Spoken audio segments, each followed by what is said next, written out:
Hello everyone, and welcome to the post-National Train Day update video of 2020. In this video, I will show you all the train-related items that I got for my birthday, and my birthday is very close on the calendar to National Train Day, so that's the reason why I make this type of video every year. Even though that this is called the post-National Train Day update video, little spoiler alert here, I did not get anything for National Train Day because this year, in 2020 that is, National Train Day, the fixed date of it, May 10th, was the same date as Mother's Day. And so for obvious reasons, I didn't get anything for National Train Day. So everything that you see in this video here is all train-related items that I got for my birthday of 2020. So the first one that we're looking at here is this DVD by Trains Magazine called The Super Chief. This is a documentary that they published, and it's hosted by the actor who is also a rail fan, Michael Gross, and it's co-hosted by several other people, including people who were passengers on the Super Chief, and as well as former Santa Fe Railway employees and former Amtrak employees. They all give commentary and history about the train, and also some of their own personal experiences with the train as well. So the Super Chief was the premier passenger train that the Santa Fe had, which ran between LA and Chicago. And of all the trains that ran from Chicago to Los Angeles, the Super Chief was the only one that ran continuously on the same railroad between those two cities. And so that's why the Santa Fe, they marketed themselves as being Santa Fe all the way, because it was quite literally true, because it was Santa Fe all the way to LA. And it was a real innovative train for its time when it first came out in the 1930s. It was streamlined, and it was intended to be pulled by diesel locomotives. So I'll just turn to the back side here. So here's the back side of the jacket. We'll now go back to the front. So yes, this is a very well done DVD about the Super Chief. I'm glad that I have it. I will say, though, little heads up about this DVD and with all the other Trains Magazine DVDs that I have watched and have, is that in the bottom right corner of the screen, every time you watch this or any of the other Trains Magazine DVDs that I know of, you'll see the Trains Magazine watermark in the bottom right corner. I kind of wish they would leave that watermark out, or at least give you the option to turn it off if you wanted to. Also, at some parts of this DVD, even watching it on an HD TV, the audio is a bit muffled and booming at times. Now, this was originally made in 2002, and even for something that was made in 2002 originally, the audio quality in those segments just is not acceptable for something that was made in that year. One trick that I have come up with to reduce the booming and the muffled sounds from the audio of the people on the screen talking is to turn up the volume, and it should help to fix that. But other than that, it's still a very enjoyable production. I'm glad I have it in my collection of rail video productions, and it was definitely assembled well, and I like how they got Michael Gross to host it. And it's also quite remarkable as well how much of the Super Chief's route is still in use today by Amtrak on the Southwest Chief train. That's what they call it now, and most of the route that it runs on is the original Super Chief route between LA and Chicago. So that's what I have to say about this production here. Now we'll move on to the next item, which is the Great Northern Railway Combo Collection by Pentrex. It's a special collector's edition. This has vintage footage of the Great Northern Railway, and it was taken by a former Great Northern employee. And it has footage from the 1940s to the 1970s. And most of it's in color. There are a few black and white shots, but most of it's in color. And the Great Northern Railway had, as you can see, they had steam, diesel, and electric locomotives.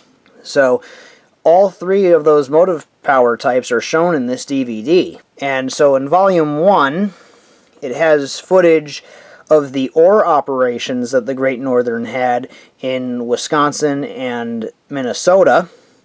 Volume 2 shows a lot of the diesel and electric operations, and Volume 3 shows a lot of the steam operations on that railway. I'll just quickly turn to the back side here so you can see it from the back. And here we go back to the front. So yeah, really nice DVD here of the Great Northern Railway, and it's quite long too, about 2¼ hours.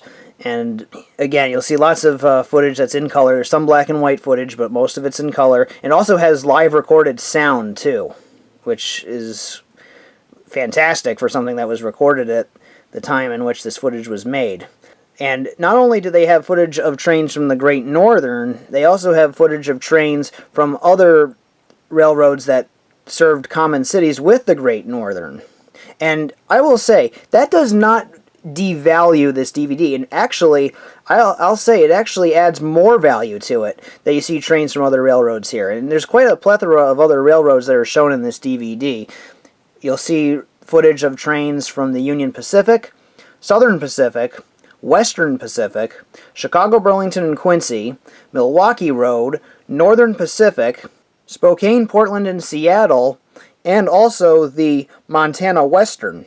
And I like how Pentrex, and this is, by the way, this is originally made by Video Rails. Pentrex re-released it and combined all this together. What I like is that they showed the footage of trains from other railroads that connected with the Great Northern, and where they did not abruptly cut the footage when a so-called foreign locomotive appeared on the screen. Because I've seen productions of trains from other railroads where the production was centered on one railroad, and you can tell that it was made by a bunch of biased fans of that railroad, because every time a so-called foreign locomotive appeared on the screen, the footage would abruptly cut. But not here, though. I'm glad that Pentrex showed footage of trains from the other railroads that connected with the Great Northern. It definitely tells the story better, gives it some better context of the footage, and also, like with the Great Northern footage, a lot of that footage of the other railroads is in color. And you'll see some interesting trains here, too. One of the trains that they show is a special train that was the tour train for the former President Harry Truman. You'll get to see that where it was making a stop at a station in North Dakota. That's some interesting and rare footage right there. And they also show lots of the operations that simply don't exist anymore, including the electrification that was on the Great Northern main line in Washington State. You'll get to see some of that in there for sure as well. And I'm really impressed that, again, I'm really impressed that the color footage is shown here, especially in a time when a lot of the footage was in black and white. And also the live recorded sound at the time was also a great touch as well. It was definitely very well put together and very well synchronized too. So it almost makes it feel like you're there, apart from the film quality being a bit deteriorated, but it's still an incredible collection of footage right here. Although one thing I will say is that when they show the map of the Great Northern System, they don't show the full system on the map in this DVD. The Great Northern served from Wisconsin and Manitoba to all three of the West Coast states and British Columbia, yet they don't show any footage of the Great Northern's operations in California and Canada. And also on the map, they don't show that the Great Northern served California and Canada when they actually did serve those areas. And so I would have liked to have seen that included on the map, and I would have liked to have seen the footage of the Great Northern's operations in California and Canada as well. Because most of the footage here is showing the Great Northern operations from Wisconsin to Oregon and Washington State. That's where most of the footage is shown here. But I would have liked to have seen it where it was done in the way where they showed the California and Canada operations of the Great Northern Railway as well. And it's quite long too. This is quite a long DVD. You get lots of footage and value with it. About 2¼ hours of it. And it does have previews as well and narration. The narration is throughout this DVD and it's very well done. Definitely makes it informative and educational. So, that's what I have to say about this DVD. Now, we'll move on to the next item, which is this Union Pacific tin sign with the number 4014 on it, that's the famous number of the Big Boy, which is operational, which is back in Union Pacific's ownership. And that locomotive started running in 2019. And the Big Boy, number 4014, was actually on display in California throughout most of its time in retirement. And then it was sent back to Wyoming so that it could be restored to operational condition again. And Union Pacific took one of their diesel locomotives, an SD70M, with the same number right here, to tow the Big Boy to Wyoming. And then they renumbered that diesel so that they could have the Big Boy back on the roster with this number again. So that's quite cool. And also, what I like about this is that it has the, you can see the weathered effects right here, which looks really cool. So these are painted on. This is not really rust right here. This is just paint. But it looks very realistic, and it looks quite convincing. So if you look at it from a distance, it looks like it really is rust and chipped paint and all that stuff. But no, it's actually very smooth, and this is just all paint right here. Quite a nice piece right there. Very cool. Alright, so the next item is this tin sign, which is quite a contrast to the Union Pacific sign right here. This looks like something that was taken from a high-class magazine right here. This is the Flying Scotsman advertisement, which has been put on a sheet of tin right here, another tin sign. This is of an advertisement that the London Northeastern Railway put out when they had their Flying Scotsman train in the 1930s or so. And this is one of the most iconic scenes of British railroad advertising right here. Take Me by the Flying Scotsman, as it's called.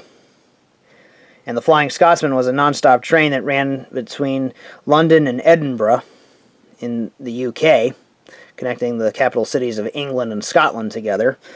And it was a non-stop train. Literally, it was a non-stop train when they had their A3 and A4 class Pacifics that were pulling those trains. And it was because they had water troughs, so they were able to pick up water on the fly, and also they had the corridor tenders so that the crew members could go from the passenger cars to the locomotive on the fly without having to stop the locomotive. It's a very iconic train, still well known to this day. The locomotive of the name Flying Scotsman is still around, of course, and it's said to be the most famous steam locomotive in the world. And it even traveled to the United States, as well as Canada and Australia during its life.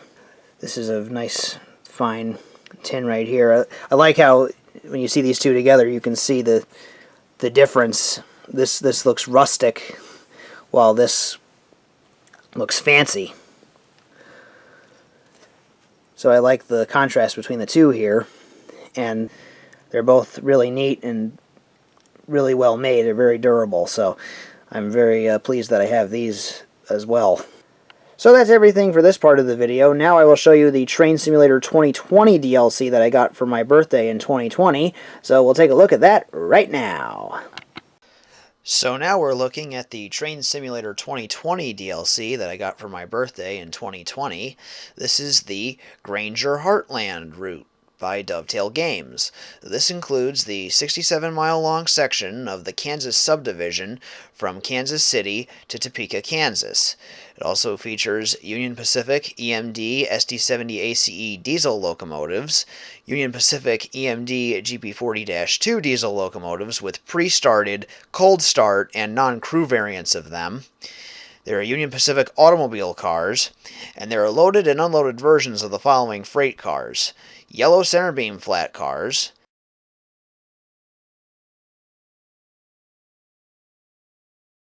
yellow container flat cars,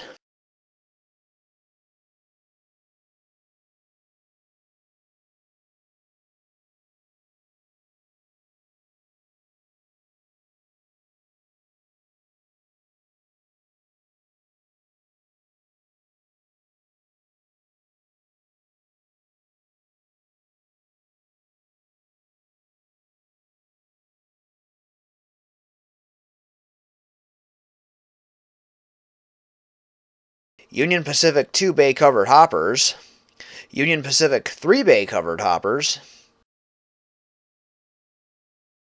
gray 4-bay covered hoppers,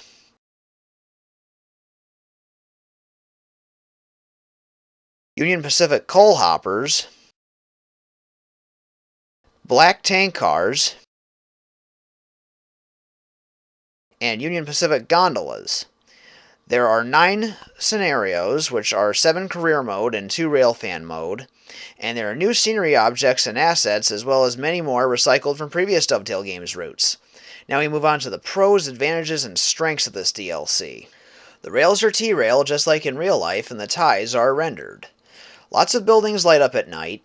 There are smooth curves and super elevated curves. The railroad crossings that have flashers are synchronized to train movements, and the flashers are red. The turntable in Kansas City animates. The included locomotives have the TSX lighting features, where the headlights and ditch lights light up the surrounding environment.